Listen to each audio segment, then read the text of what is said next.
안녕하세요. 정신 나간 아버님 때문에 돌기 직전인 30대 여자입니다.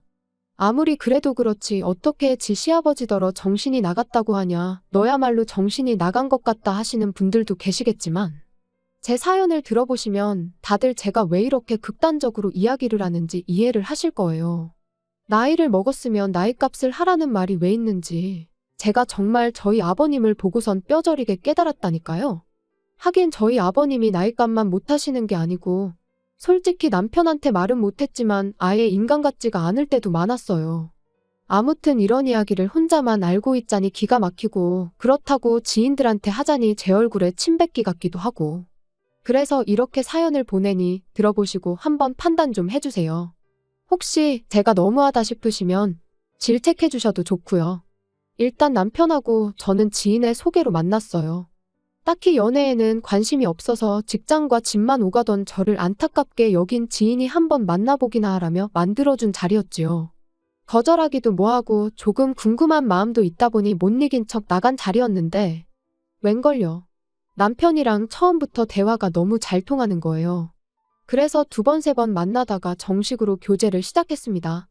그리고 사귀면서 알게 된 건 저희 남편이 요즘엔 그렇게 보기 힘들다는 개천에서 난 용이었단 거였죠.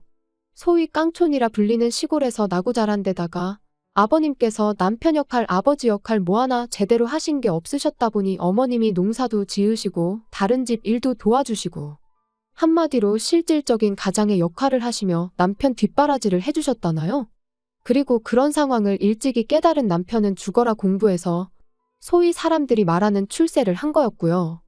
누가 그러대요. 개천에서 난 용하고 결혼하면 개천으로 빨려 들어간다고.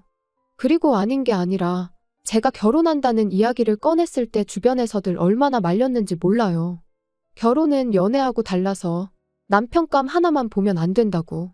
부모님 노후도 생각해야 하고 재산도 봐야 하고 결혼은 현실이라면서 말이죠. 그리고 저도 그 말이 아주 틀린 말이라곤 생각지 않습니다. 하지만 그렇다고 조건만 따지느라 사랑하는 사람을 놓칠 수는 없는 노릇이잖아요.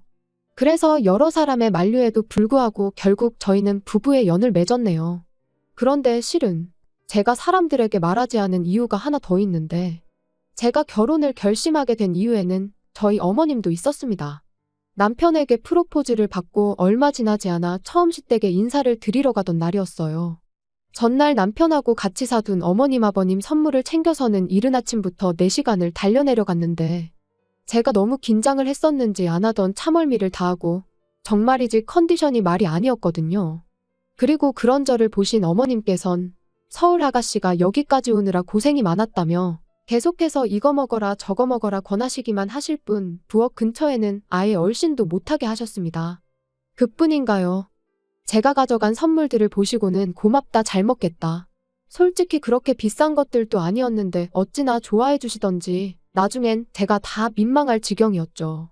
그리고 이후로도 정말 생일상 같은 점심상도 차려주시고 서울에 올라올 땐 저희 부모님 가져다 드리라며 말린 나물을 비롯해서 이것저것 한 보따리 챙겨주셨으니 이런 어머님 밑에서 자란 남편이라면 더더욱 확신을 가져도 되겠다 싶더라고요. 그래서 그때 정말 확실히 결혼을 결심했네요. 하지만 하늘도 무심하시지. 저희가 식을 올리고 얼마 지나지 않았을 때였어요. 평소처럼 회사에 출근해 일을 하고 있는데 남편에게서 전화가 오대요. 참고로 저희는 평소에 특히나 서로 일하는 시간에는 자주 연락을 주고받는 타입이 아니에요.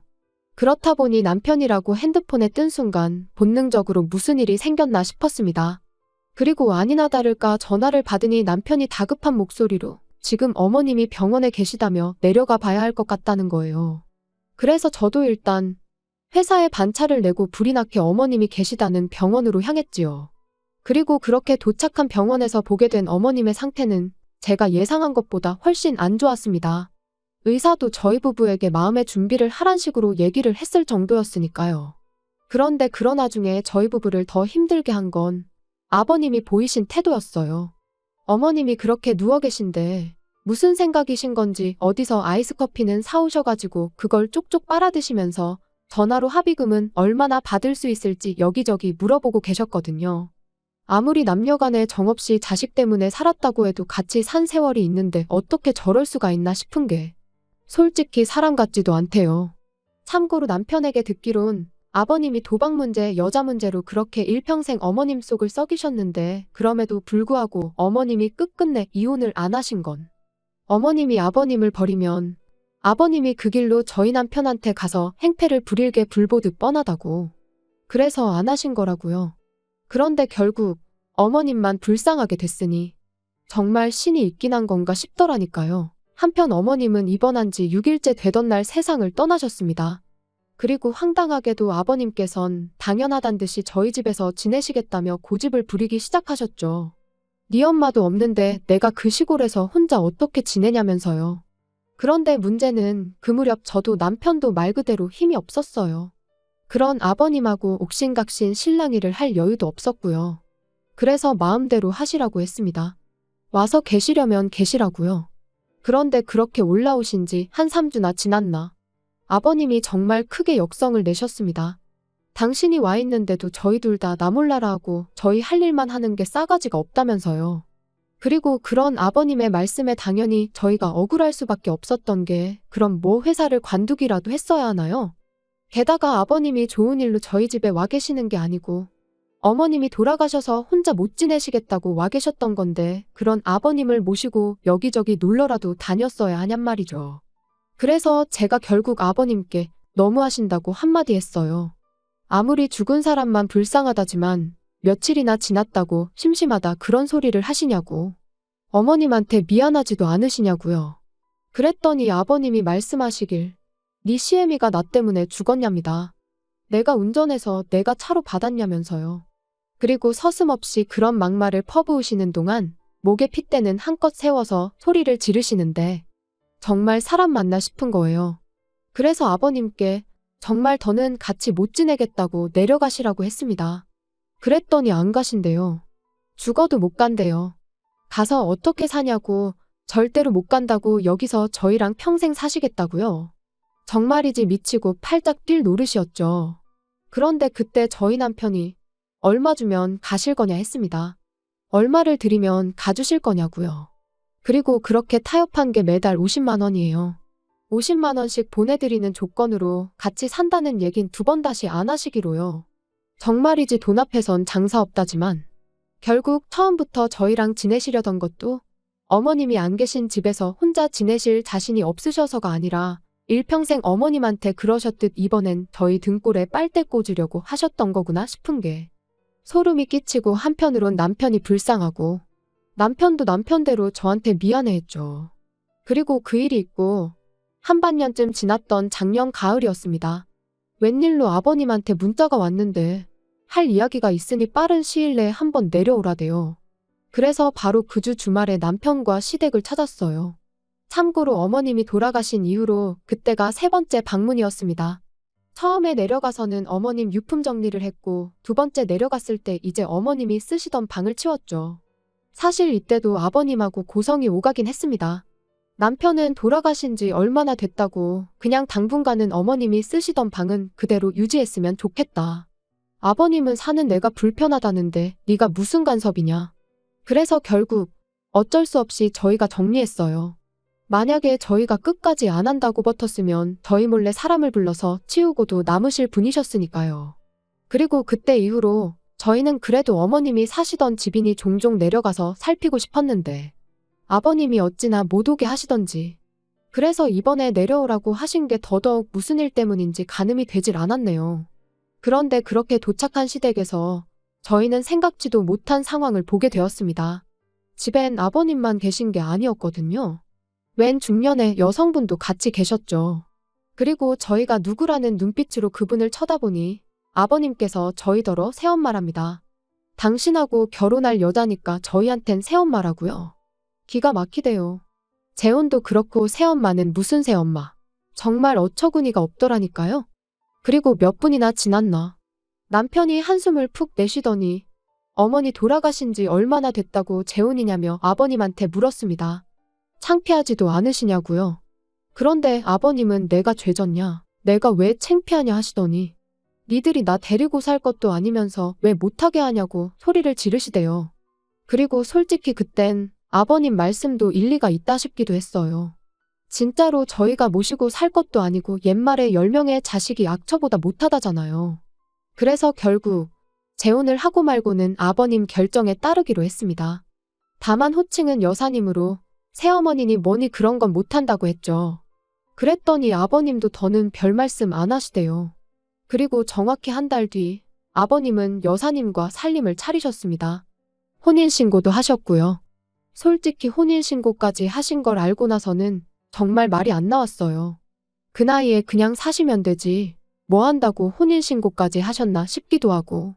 여러 가지로 이해할 수도 이해하고 싶지도 않았죠.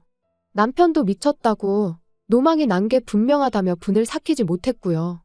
그런데 얼마 안 가 왜 그렇게 혼인신고를 서두르셨는지 이유를 알게 되었습니다. 한 달쯤 지났을까 아버님께서 저한테 연락을 해오셨어요. 참고로 이 무렵엔 아버님한테 오는 연락을 무시하진 않았지만 저희가 먼저 하는 법은 없었습니다. 말 그대로 무소식이 희소식이다 생각하고 산 거죠. 그리고 아버님도 당신이 용건이 있을 때나 연락을 해오셨지 저희에 대해 뭐 궁금해하시고 그런 건 없으셨어요. 아무튼 연락이 왔는데 하시는 말씀이 제 신우가 결혼을 한다나요? 그런데 저희 남편은 외동이란 말이죠. 그래서 무슨 말씀이시냐 물으니까 이렇게 말귀를 못 알아듣는다며 타박을 하시는데 그제서야 아버님과 재혼한 여사님한테 딸이 하나 있다는 게 생각났습니다. 저보다 4살 어린 아가씨였죠. 신우라는 호칭이 거북스러웠지만 아버님하고 통화가 길어지는 것도 원치 않았기에 아 그러냐고 축하한다고 전해주세요 했습니다. 그랬더니 아버님께선 저더러 직접 하라며 그래서 말인데 돌아오는 주말에 상견례가 잡혔으니 남편하고 내려오래요. 그래도 번듯한 직장 다니는 저희가 나가야 우리 쪽 어깨에 힘이 좀 들어갈 것 같다면서요. 그리고 그날 밤 퇴근한 남편에게 아버님이 하셨던 이야기를 전하니 남편이 답답한지 자기 가슴을 내리치면서 진짜 미쳐도 곱게 미쳐야 하는 거 아니냐고 자기 아버지인데도 불구하고 아주 신랄하게 욕을 하대요. 그리고 저도 오죽하면 저러겠나 싶어서 같이 호응만 했지 말리진 않았어요. 솔직히 가야 하나 말아야 하나 고민이 많았습니다. 왜 우리가 생판 남이나 다름없는 모녀 길을 살려주려고 그 먼 곳까지 가야 하나 싶었고 아버님이 너무 미워서 가기 싫은 것도 있었죠. 그런데 어째서인지 남편이 가자더라고요. 가서 그 아가씨랑 결혼할 남자한테 적어도 자기 아버지가 어떤 사람인지 말이나 해줘야겠다면서 말이에요. 그리고 저는 엄밀히 따지면 그 아가씨는 죄가 없지 않나 싶어서 저희 남편의 생각이 썩 마음에 들진 않았습니다. 하지만 또 한편으론 제가 무슨 선생님도 아니고 남편한테 옳고 그름을 논할 상황인가 싶대요. 솔직히 아버님이 일을 이 지경으로 만들었다 싶은 생각도 들었고요. 그리고 그렇게 돌아온 주말 아버님이 말씀해주신 식당을 찾았는데 저희를 뒤따라 들어온 차에서 아버님이랑 두 모녀가 내리대요.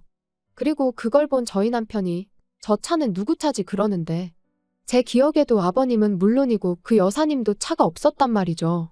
그래서 제가 먼저 아버님께 다가가 인사를 드렸습니다. 그리곤 차는 누구 차냐 물었더니 여사님 딸이란 아가씨가 입을 삐죽이더니 아빠가 사준 거래요. 저희 아버님을 말하는 거였죠. 그리고 순간 합의금이 떠올랐습니다. 어머님의 사고로 받은 합의금이 대략 5천 정도로 알고 있는데 저는 물론이고 남편도 그 돈은 아예 생각을 안 하고 있었어요. 왜냐하면 솔직히 저희 둘 다 아버님한테 감정이 좋진 않았지만 아버님이 노후 준비는 전혀 안 되어 계신 걸 알고 있었기에 그 돈은 아버님이 노후에 쓰셔야 한다고 생각했거든요. 그런데 그 돈으로 차를 사주신 게 분명했습니다. 그래서 남편에게 살짝 이야기를 해주니 남편이 그새 아버님께 가서는 진짜냐고 따졌고 아버님은 아버님대로 내 돈으로 내가 사줬는데 네가 왜 난리냐는 식이셨지요. 그리고는 네가 평소에 잘했으면 너 사줬을 거라고 그러시는데 뭐가 문제인지조차 모르시는구나 싶은 게 참으로 답답했네요. 남편은 그런 아버님께 어떻게 엄마 목숨값을 그런 식으로 쓸 수가 있냐면서 울분을 토했습니다. 하지만 아버님은 오히려 기가 막힌다는 표정으로 돈이 그냥 돈이지 쓸데없이 무슨 의미부여를 하냐면서 대충 넘기시더라고요. 그리고는 남들이 본다며 그만하라고 남편에게 짜증을 내시더니 먼저 식당 안으로 들어가셨어요. 그리고 그렇게 상견례 자리에 참석을 했는데 솔직히 저희랑 상관도 없는 이야기다 보니 무슨 이야기를 주고받든 말든 신경도 안 쓰고 있었습니다. 그쪽에서도 어느 정도 상황은 아는지 저희한테 딱히 말을 건다거나 그런 건 없었고요. 그런데 결혼 비용 이야기가 나오니까 아버님이 한 5천 정도는 해줄 수 있다는 식으로 말씀을 하시대요. 그리고 저는 속으로 돈이 이제 진짜 없으실 텐데 싶었지만 제가 나설 자리는 아니니 별말은 안 하고 있었거든요. 그런데 그때 저희 남편이 아버님더러 돈이 있어요? 하고 대놓고 묻는 거예요. 그리고 아버님은 순간 당황하신 듯 돈이 있지 왜 없냐 하시며 웃으셨는데 그 웃음이 어찌나 어색하던지 오히려 아버님이 거짓말을 하고 계시다는 걸 증명하는 듯했죠. 그리고 그런 아버님의 반응에 남편은 다시 한번 돈이 어디서 났냐고 돈이 있을 리가 없다. 그러니까 이제 남자 쪽에서도 분위기가 이상하다 싶었는지 정말 해주실 수 있는 거냐 다시 묻대요. 그러니까 아버님이 걱정 말라고 집을 팔아서라도 해줄 거랍니다. 황당했죠. 집이 남편 명의로 되어 있는데 그걸 아버님이 무슨 수로 파신다는 건가 싶어서요. 그리고 아니나 다를까 남편도 내 집인데 그걸 아버지가 무슨 수로 파신다는 건지 모르겠지만 한번 대주껏 팔아보시라고 그러더니 우리 먼저 일어나겠다며 제 손을 잡아 끌더라고요. 그리고 그날 저녁 아버님한테 전화가 와서는 말 그대로 난리가 났어요. 저희 때문에 결혼 깨지게 생겼다고 어떡할 거냐고요. 그러면서 저희더러 책임지라는데 기가 막혔죠. 그리고 그때 남편이 저조차 생각지도 못한 이야기를 꺼냈습니다. 아버지 말씀대로 집을 팔아야겠다나요? 그리고 그런 남편의 말에 아버님 목소리에서도 순식간에 화색이 도는 듯 했습니다만 남편이 바로 덧붙이기를 그러니까 집 좀 비우시래요. 집 팔 거니까 여사님이랑 나가시란 거였죠. 그리고 그때부턴 아버님이 스피커폰이셨는지 여사님까지 소리를 지르고 말 그대로 엉망진창이 따로 없었어요. 우리더러 길거리로 나앉으라는 거냐면서 절대로 안 된다고 못 나간다고. 그러더니 아버님한테도 사기 결혼이네 어쩌네 뭐 둘이 싸웠다 저희한테 욕을 했다. 정신이 하나도 없더라니까요. 하지만 결론은 집은 팔았고 이렇게 표현하기 그렇지만 아버님하고 여사님도 내보냈습니다. 정확히 말하면 안 나가려고 버티는 두 사람이 여행을 간 걸 알게 되면서 그 사이에 집 팔고 두 사람 짐은 그 딸이라는 사람한테 보내버렸죠. 그랬더니 저희 집으로 아버님이 쫓아오셨는데 끝까지 안 나가고 경찰 불렀더니 아버님도 포기하셨는지 그냥 가시대요. 그런데 아버님 성격에 또 언제 무슨 짓을 하실지 모르기에 저희도 이사를 하는 쪽으로 지금 결정을 내린 상황이에요. 그리고 뭐 그때 보니까 벌써부터 아빠니 딸이니 하고 잘 지내시던데요 뭐. 저희 남편은 그냥 아버님 일이라면 이제 치가 떨려서 돌아가셨다고 해도 아무렇지도 않을 것 같답니다. 그리고 저는 뭐 남편이 그렇다는데 굳이 나서고 싶은 생각도 없어요. 다 큰 성인인데 알아서 하겠죠 뭐. 괜히 어설프게 나서서 제 팔자 제가 꼬고 싶은 생각은 요만큼도 없으니까 앞으로도 그냥 남편이 하자는 대로 하는 게 베스트일 것 같네요.